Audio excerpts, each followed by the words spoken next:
तो hello my dear future doctors. बच्चों, आज हम करने जा रहे हैं मोल कंसेप्ट की क्विक रिवीजन। बिकॉज ये चैप्टर फिजिकल केमिस्ट्री का 11th का फर्स्ट चैप्टर है। बच्चों को इसमें बहुत दिक्कत आती है और मैक्सिमम बच्चे गलत करके आते हैं इसके न्यूमेरिकल्स। तो बच्चों, some basic concepts of chemistry, this chapter is very very important. तो आइए चारों मैम के साथ इसको एंड तक देखते हैं। बेटा, मैं इसमें इतनी अच्छी ट्रिक्स देने वाली हूँ कि आप लोगों का ये फेवरेट चैप्टर हो जाने वाला है। इस लेक्चर को देखने के बाद तो एंड तक जरूर देखिएगा। आइए बच्चों, स्टार्ट करते हैं फटाफट से। 15 टू 20 मिनट्स आपको सिर्फ लगाने हैं बच्चों, और आप इस चैप्टर को पक्का कर लेंगे इस लेक्चर के बाद।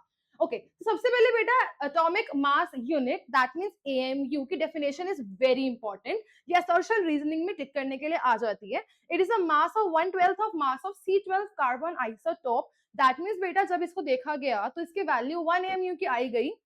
1.66 into 10 की power minus 24 grams. This is the mass of proton. Later on discover हुआ, that means 1.66 की जगह 1.67 था। So बेटा, इसकी वैल्यू को आपको इस तरीके से लर्न करना है that the mass of proton की value will be approximately equal to mass of AMU, that means 1 AMU की वैल्यू। और बेटा, इसको यूनिफाइड मास भी कहा गया, तो इसको 1U भी बोलते हैं। ओके, सो बेटा, आइसोटोप्स क्या होता है? That means having same atomic number but different mass number. जैसे कि C12 हमारा कार्बन का 12 आइसोटोप है। इसी तरीके से बेटा, कार्बन के 12, 13, 14 तीनों मासेस में हमारे आइसोटोप अवेलेबल होते हैं, जिसमें से यहाँ पे आपको सिर्फ C12 लेना है। ओके बेटा, तो एटॉमिक मास यूनिट पे असर्शन रीजनिंग डन है। नेक्स्ट बेटा, मोलर मास। काफी बच्चे कंफ्यूज रहते हैं एएमयू में और मोलर मास में। So molar mass is the बेटा mass of 1 mole of substance, जिसको हम रिपोर्ट करते हैं ग्राम्स में। और एएमयू की वैल्यू जो है वो भी बेटा ग्राम्स में है, पर उससे हम क्या निकालते हैं? अपना एटम्स का मास निकालते हैं। मैं आपको डिफरेंशिएट करके इसमें दिखाती हूँ। सो बेटा, mass of 1 mole of substance, any substance, ठीक है, 1 मोल मतलब कि Avogadro number, that means any. Okay, so molar mass of an atom and molar mass of a molecule, दो तरीके से मोलर मासेस को बोला जाता है। सो बेटा, molar mass of atom is known as gram atomic mass and molar mass of molecule is known as gram molecular mass. इसके बहुत अच्छे से एग्जांपल्स भी दे रखे हैं। That means molar mass of oxygen is 16 gram. On the other hand, जो मैं आपको डिफरेंस बताना चाह रही हूँ बच्चों, वो ये है, दैट मींस अगर हम ऑक्सीजन के एक एटम की बात करेंगे उसको हम एएमयू में रिपोर्ट करेंगे, और अगर हम एनी एटम्स की बात करेंगे उसको हम ग्राम में रिपोर्ट करेंगे। इसका मतलब क्या? फॉर एग्जांपल, ऑक्सीजन बेटा हमारा जो है एक एटम हम लेंगे, अगर वन एटम की बात करेंगे, सो बेटा उसको हम लिखेंगे 16U। This is unified mass, this is the mass of one atom. इसको भी हम ग्राम में रिपोर्ट कर सकते हैं, मैं वही बताना चाह रही हूँ, बट हम करते नहीं है to make our calculations easier. And similarly बेटा, अगर मैं 16 ग्राम लिख रही हूँ तो this is mass of 1 mole of substances, that means Na substances का बेटा ये मास हो जाएगा। यही इसकी डेफिनेशन स्टेट भी करती है, और यही आप बचपन से लेकर आज तक पढ़ते आ रहे हो, वो हमारा मोलर मास होता है। ओके, सो बहुत ही एक इंपॉर्टेंट टर्म्स बेटा यहाँ पे मेंशन है, जो कि आप लोगों ने यहाँ पे विजिबली देखी होगी। दैट मींस मोलर मास को बेटा ग्राम एटॉमिक मास भी कहते हैं ऑफ एन एटम को, और molar mass of an molecule को कहते हैं ग्राम मॉलिक्यूलर मास। बच्चे ज्यादातर इसमें कंफ्यूज रहते हैं बच्चों, तो बस अगर पूछा ग्राम एटॉमिक मास बताओ, मतलब कि मोलर मास बताओ, आपको आता है, बस आपको टर्मिनोलॉजीज याद करनी है। तो बेटा, बहुत इंपॉर्टेंट क्वेश्चंस यहाँ पे इससे बनते हैं। ओके, सो बेटा, जैसे कि मैंने बताया ही, एटॉमिक मास मतलब अगर एक एटम की बात करेंगे तो हम बोलेंगे 23U, और हम ग्राम एटॉमिक मास बोलेंगे of sodium, that means molar mass of sodium, उसको बोलेंगे 23 grams. Gram molecular mass of H2SO4, that means molar mass of H2SO4। अब कैसे मोलर मास निकालते हैं बेटा? 2 plus 32 plus 16 into 4, because 4 oxygen atoms और हाइड्रोजन 2 है, तो 2 इंटू 1। तो बेटा टोटल हमारा कितना आएगा? 98 ग्राम्स। तो बेटा मोलर मासेस आपको याद होनी चाहिए काफी सारे मॉलिक्यूल्स के। मैं यहाँ पे आपको होमवर्क में दे देती हूँ। That means you have to learn the molar mass of SO2, SO3, NO2, NO3, क्या कहते हैं, हमारा नाइट्रोजन के साथ अजाइड भी आप लोग ले सकते हैं बेटा, ठीक है। ज्यादातर हम यहाँ पे और क्या क्या देखते हैं? हमारा O3 देखते हैं, O2 तो बेटा याद होना ही चाहिए, H2SO4 हो गया, ग्लूकोज हो गया, साथ में सुक्रोज हो गया, that means C12H22O11, and glucose is C6H12O6। Okay, sucrose हो गया। इस तरीके से बेटा वाटर हो गया, मीथेन हो गया। इनके आपको मोलर मासेस जो है बेटा टिप्स पे होने चाहिए। इस क्वेश्चन में बार बार करते करते आपको वैसे लेटर ऑन याद हो ही जाएगा। और साथ में बेंजीन का भी आप लोग बेटा यहाँ पे याद कर लेना, दैट मीन C6H6। अब जो मैंने यहाँ पे आपको बेटा एग्जांपल्स दिए हैं, इनके मोलर मास अगर आपको टिप्स पे हो जाएंगे तो काफी इजी हो जाएगी आपके लिए फर्दर कैलकुलेशन। क्योंकि बेटा सबसे इंपॉर्टेंट हमारा जो टॉपिक है, परसेंटेज कॉम्पोजिशन ऑफ एलिमेंट, भी एक बहुत इंपॉर्टेंट टॉपिक कहलाता है। ज्यादातर बच्चे इसको छोड़ देते हैं और काफी बच्चों को लगता है ये तो हमें आता है परसेंटेज निकालना, बट इसका क्वेश्चन वो किस तरीके से घुमाता है, इस पे बहुत ध्यान देना है। तो बेटा परसेंटेज ऑफ एलिमेंट न्यूमेरिकली बहुत ही इंपॉर्टेंस रखता है, कहीं ना कहीं इन बिटवीन द क्वेश्चन भी पूछ लेता है। सो इसका क्या फॉर्मूला है, atomic mass of an element into number of atoms upon में total mass of the molecule. जैसे बेटा आप अपनी परसेंटेज निकालते हैं, दैट मींस क्लास में कितनी है आपकी, मतलब आपकी आपका मार्क्स अपॉन में टोटल इंटू 100 किसी सब्जेक्ट के निकालेंगे, दैट मींस उस सब्जेक्ट की मार्क्स अपॉन में टोटल सब्जेक्ट्स के मार्क्स इनटू 100। तो बेटा इस तरीके से हम निकालते हैं, जैसे वाटर आ गया, that means percentage of hydrogen and percentage of oxygen है। सो परसेंटेज ऑफ हाइड्रोजन में वाटर के अंदर निकालना है, तो वाटर का मोलर मास 18 होता है, मैंने बोला याद करना है। और 2 into 1 that means atomic mass of an element into number of atoms, that means 2 into 1 up into 100, that means 11.11। And percentage of oxygen here will be 16 into 1 because H2O में एक ही ऑक्सीजन एटम है, upon में 18 into 100, that means 88.8।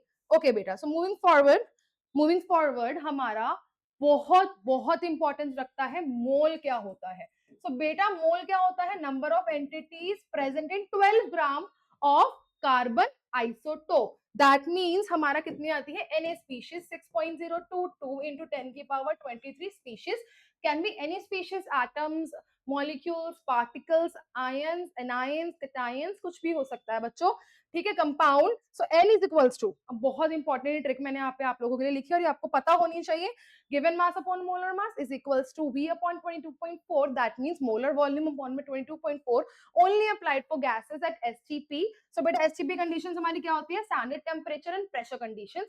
Okay, standard temperature and pressure conditions होती है 180 m and 273 kelvin, वैसे 273.15 लेते हैं to be exact, और 0 डिग्री सेल्सियस भी बोल सकते हैं। पर बच्चा लेटर ऑन आप एनसीईआरटी में देखेंगे, in updated NCERT the STP की standards are taken as 1 bar and 0 degree Celsius. तो मैं यहाँ पे लिख देती हूँ, बाकी बेटा देखो क्वेश्चंस के अंदर पुराने ही क्वेश्चंस चल रहे हैं, तो घबराना नहीं है, आप दोनों ही ले सकते हैं। हाँ, टिक करने के लिए आएगा तो मैं आपको 1 bar एंड 0 डिग्री सेल्सियस टिक करवाने के लिए बोलूंगी। Okay, so next is N upon Na, मतलब नंबर ऑफ एंटिटीज अपॉन में Avogadro number, that means 6.022 into 10 की पावर 23। सो बेटा कितने लोगों को ये अच्छे से लर्न हो गया है, बता दीजिए कमेंट सेक्शन में। बेटा बहुत इंपॉर्टेंस रखने वाली है ये वाली ट्रिक्स इस चैप्टर में। ओके, सो बेटा नेक्स्ट हम चलते हैं हमारा, अब क्या होता है ज्यादातर क्वेश्चन में जब भी मॉलिक्यूल दे दिया जाता है बच्चे लगाते हैं, that means N is equals to W upon M is equals to N upon Na। किसी भी तरीके से बेटा वो इक्वेट कर लेता है, that means N upon Na कर लेता है, जिसमें बेटा हमें पता लगता है नंबर ऑफ मॉलिक्यूल निकाल सकते हैं हम ऐसे क्वेश्चंस में। पर काफी बार ऐसे क्वेश्चंस में number of atoms present in a molecule पूछ लेता है। जब भी मॉलिक्यूल दिए हों और एटम्स पूछ ले, सिर्फ तभी आपको ये चारू मैम की ट्रिक लगानी है। सो this is CCD ma'am's trick, ये सीसीडी मैम ट्रिक है, मैं इसमें कॉपीराइट बच्चों लेने वाली हूँ, ठीक है। So basically number of atom is equal to number of molecules into atomicity. आपको अच्छे से याद करना है, दैट मींस एटॉमिसिटी क्या हो जाता है हमारा, number of total atoms in a given molecule, ठीक है बेटा। तो बहुत ही अच्छे से हम इसमें निकाल सकते हैं। फॉर एग्जाम्पल आपको बेटा अगर किसी ने पूछा है 1 ग्राम ऑफ ऑक्सीजन गैस में आपको बताने हैं number of atoms of oxygen, बताने क्या है, number of atoms of oxygen in this 1 ग्राम, ठीक है बेटा। तो कैसे करेंगे आप लोग फटाफट से यहाँ देख सकते हैं, 1 अपॉन में, अब देखो यहाँ पे ऑक्सीजन गैस है, 32 is equals to N upon Na, that means W upon M is equals to N upon Na. So 1 upon 32 into Na will be number of molecules. Question में पूछे थे एटम, निकल क्या गए हमारे मॉलिक्यूल्स। तो कुछ बच्चे इसको यहीं पे छोड़ के आ जाते हैं, जो कि गलत हो जाता है।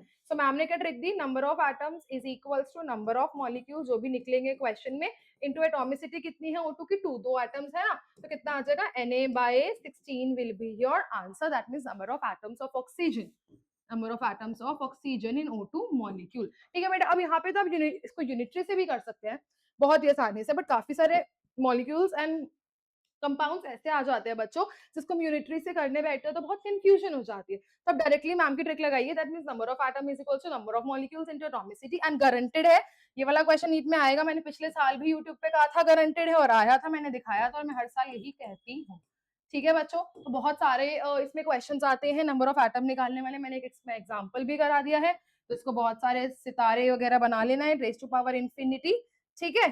सो आगे चलते हैं लेके इस टॉपिक को। ओके, सो वेपर डेंसिटी पे काफी सवाल आता है, ये भी बच्चे भूल जाते हैं। This is a very mostly asked question of this chapter, and this looks very easy, but yet questions आते हैं तो स्कोरिंग बन जाता है। So vapour density is equals to average molecular mass और एटॉमिक मास अपॉन में 2।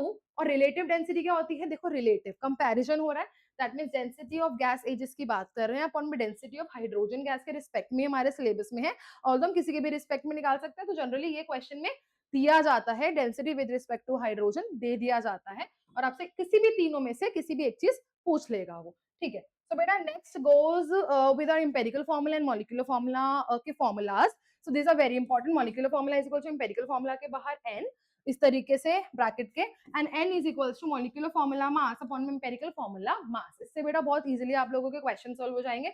So you can make a formula chart or sheet from these notes as well. These are very important. These are very very important बच्चों, तो ध्यान रखिएगा, ठीक है।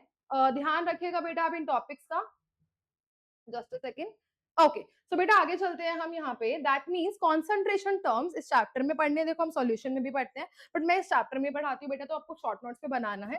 That means formality, molarity, molality, strength, percentage W by W, percentage V by V, percentage W by V and percentage V by W, mole fraction हो गया, normality होगी, ppm हो गया एंड पीपीबी हो गया, ठीक है बेटा। आपको इनके नोट्स में ये चीजें भी ऐड करनी है। दैट मीन्स मैं अगर आपको बताऊं किस तरीके से आपको लिखना है बेटा, सो मोलारिटी और molality are very very important, तो उनके फॉर्मूले में यहाँ पे लिखेंगे मोलालिटी एंड मोलारिटी। तो molality is represented by small M and molarity is represented by capital M. Okay, number of moles, okay मैं सॉल्यूट को ए से लेती हूँ एंड मैं सॉल्वेंट को बी से लिखती हूँ, ठीक है बच्चों। So number of moles of solute upon में volume of solution in litre, और अगर एमएल में लेंगे तो इन 2000, ठीक है। एंड यहाँ पे आएगा number of moles of solute upon में W mass of solvent in kg, और अगर ग्राम में लेंगे यहाँ पे तो इनटू थाउजेंड। वेरी इजी बेटा, आपको मोलालिटी मोलारिटी यहाँ पे स्पेशली याद रखने हैं। नेक्स्ट बेटा, going and moving towards your stoichiometric calculations, ठीक है। तो हेडिंग डाल लीजिए फटाफट से, स्टोइकियोमेट्रिक कैलकुलेशन। सो बेटा फॉर स्टोइकियोमेट्रिक कैलकुलेशन, ठीक है बेटा, बहुत ही इंपॉर्टेंस है बेटा इन चीजों की, ज्यादातर क्वेश्चन स्टोइकियोमेट्रिक कैलकुलेशन से एनएलआर से आते हैं, बच्चों के फंसते हैं, तो इसको अगर आप चारों मैम की इसमें अगेन ट्रिक याद रखेंगे तो काफी हेल्प हो जाने वाली है। सो बेटा स्टोइकियोमेट्रिक कैलकुलेशन हम एक रिएक्शन से पढ़ लेते हैं, A plus C gives 4D, ठीक है, इस तरीके से। सो बेटा ट्रिक क्या है, given number of moles of A upon में इसका स्टोइकियोमेट्रिक कैलकुलेशन के लिए जो कोफिशिएंट है 2, number of moles of C है ना यहाँ पे हमारा, उसके कितना कोफिशिएंट है 3, और number of moles of D upon में इसका कितना कोफिशिएंट है 4। अब बेटा ये तीन वेरिएबल्स आगे कोई भी एक आपको दे देगा और बाकी इक्वेट करके आप दो निकाल सकते हो, बिकॉज हर एक जो है वो एडिशन में नहीं है, इक्वेशन में है, दैट मींस इक्वेटेड है, ठीक है। तो आप किसी भी एक से दूसरे को इक्वेट करके बहुत इजीली आंसर्स निकाल सकते हो। This is very very important trick. Again जो बच्चे यूनिटरी से करना चाहते हैं they can go for it, but कहीं ना कहीं फंस जाओगे तो बेटा गारंटी मेरी है ये, आप इस ट्रिक को लगाओगे कहीं नहीं फंसने वाले, everywhere it is applicable. Okay, so बेटा next is trick for finding the LR। हमारा limiting reagent is a very very important topic of this chapter. So limiting reagent निकालने का क्या फॉर्मूला है, किसी भी रिएक्शन में किसी भी रिएक्टेंट पे लगाते हैं, रिएजेंट लिखा हुआ है, these are only applied for reactant. मैं ट्रिक दूंगी कि कहाँ पे स्टोइकियोमेट्री लगती है एंड कहाँ पे LR लगता है, काफी इजी हो जाने वाला है क्योंकि बच्चे यही फिगर आउट नहीं कर पाते हैं। सो बेटा given number of moles of reactant upon में स्टोइकियोमेट्रिक कोफिशिएंट, अब जिसकी वैल्यू कम आई वो LR और जिसकी वैल्यू ज्यादा आई वो ER, that means access reagent, ठीक है बच्चों। सो मैं क्या बताने वाली हूँ आपको, कहाँ LR लगना है, कहाँ स्टोइकियोमेट्री लगना है।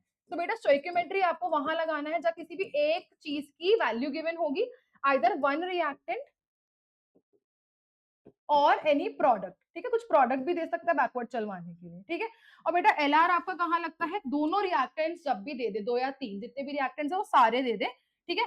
तो अगर वो दो रिएक्टेंट्स के, आपको जनरली नीट में दो रिएक्टेंट्स के क्वेश्चंस आते हैं, ठीक है, और ज्यादातर तीन के भी आते हैं तो तीनों दिया होता है। तो अगर दो रिएक्टेंट्स हम लेके चल रहे हैं लेट करें, तो दोनों की दोनों रिएक्टेंट्स की कॉन्सेंट्रेशन एनी मोल कॉन्सेंट्रेशन मोलारिटी कुछ भी दे दिया जाएगा या वॉल्यूम, तो बेटा आपको यहाँ पे लगाना है LR, बिकॉज आ गया ना कंपैरिजन, भाई दो चीजें आएंगी तभी तो पता लगेगा क्या चीज कम है क्या चीज ज्यादा है। ओके बच्चों, तो LR इस तरीके से लगाना। तो आई होप इसके बाद आपको कोई भी क्वेश्चन फंसने नहीं वाला है फॉर द LR और स्टोइकियोमेट्री।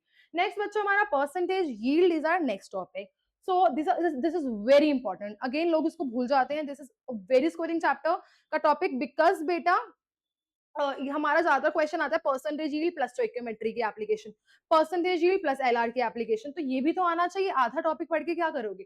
तो बेटा इसको अगेन चारू मैम की ट्रिक है, एट AT, एट होता है ना इंग्लिश का, एट उसे याद करना, ऊपर A आएगा नीचे T आएगा, that means actual yield upon में थ्योरेटिकल यील्ड इनटू 100। ओके, अब एक्चुअल यील्ड को बहुत सारे नामों से पुकारा जाता है जो लैब में एक्चुअली बनती है, दैट मींस एक्सपेरिमेंटल यील्ड हो गई, ठीक है ना, always given in the question, क्योंकि हमें नहीं पता लैब में क्या बनने वाला है, तो वो गिवन होगा क्वेश्चन में। अगेन ट्रिक, ठीक है, बच्चों को समझ नहीं आता थ्योरेटिकल यील्ड गिवन है, एक्चुअल यील्ड गिवन है, तो ज्यादा क्वेश्चन में एक्चुअल यील्ड गिवन होगा, और अगर थ्योरेटिकल दी होगी तो बताएगा वो, ठीक है ना, नाम से बता देगा, कुछ नहीं बताया तो वो एक्चुअल यील्ड ही है।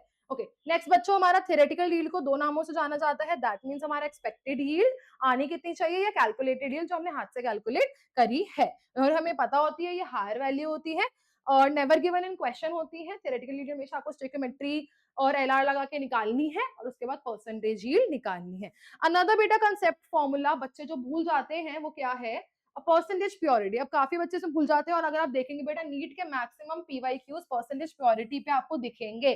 फॉर एग्जांपल आपका कैल्शियम कार्बोनेट वाला क्वेश्चन अगर आपने देखा हो, या फिर आपका KClO3 वाले क्वेश्चन हो, बेटा काफी सारे प्योरिटी पे बेस्ड क्वेश्चन होते हैं। तो बहुत ही ईजी है, परसेंटेज तो बेटा किसी भी चीज में नीचे टोटल आता है into 100। So mass of pure sample upon में mass of total impure sample, कितना भी टोटल सैंपल है that means purity plus impurity दोनों प्रेजेंट होगी, ऊपर आएगा मास ऑफ प्योर इंटू 100, और परसेंटेज इम्प्योरिटी क्या होगी, मास ऑफ इम्प्योर अपॉन में टोटल सैंपल इंटू 100। सो बेटा these were you all formulas of mole concept. Rest आप लोग मैं बताना चाहूंगी लॉज, आप इसको एनसीईआरटी से रीड करिए, एनसीईआरटी के बाहर कुछ नहीं आने वाला है, that will be more than sufficient, that is a theoretical assertion reasoning question। rest इस चैप्टर से कुछ और बेटा यहाँ पे नहीं टारगेट होता है, जहां से मैंने बताया बेटा यही हमारा मेजर पोर्शन, यहीं से क्वेश्चन बनने वाला है, और आपने यहाँ पे तय कर लिए अपने मोल कंसेप्ट चैप्टर के 3 से 4 सवाल जो पेपर में आने वाले हैं, you have already made them done and you have grabbed them. तो आपके इतने मार्क्स बेटा पक्के हैं, दैट मींस 20 से 25 मार्क्स आपने इस 15 से 20 मिनट में पक्के कर लिए हैं। सो बेटा थैंक यू सो मच, इसी तरीके से बने रहना है अपनी सीसीडी मैम के साथ। बेटा अच्छा लगा वीडियो तो कमेंट सेक्शन में जरूर बताना, और अगर ऐसी और वीडियोस चाहिए बेटा, या किसी भी चीज में आपको वीडियो चाहिए, कमेंट सेक्शन में लिखिए बेटा, I will always read the comments, और आपके उन्हीं वीडियोस के ऊपर मैं उन्हीं टॉपिक्स के ऊपर कंटेंट बना के लाऊंगी, ताकि आपकी मैक्सिमम से मैक्सिमम मैं हेल्प कर पाऊँ। ठीक है बेटा, और अच्छी लगी तो प्लीज आप कमेंट कर देना बेटा, यही हमारे लिए मोटिवेशन होती है। And thank you so much and lots of blessings for all my students.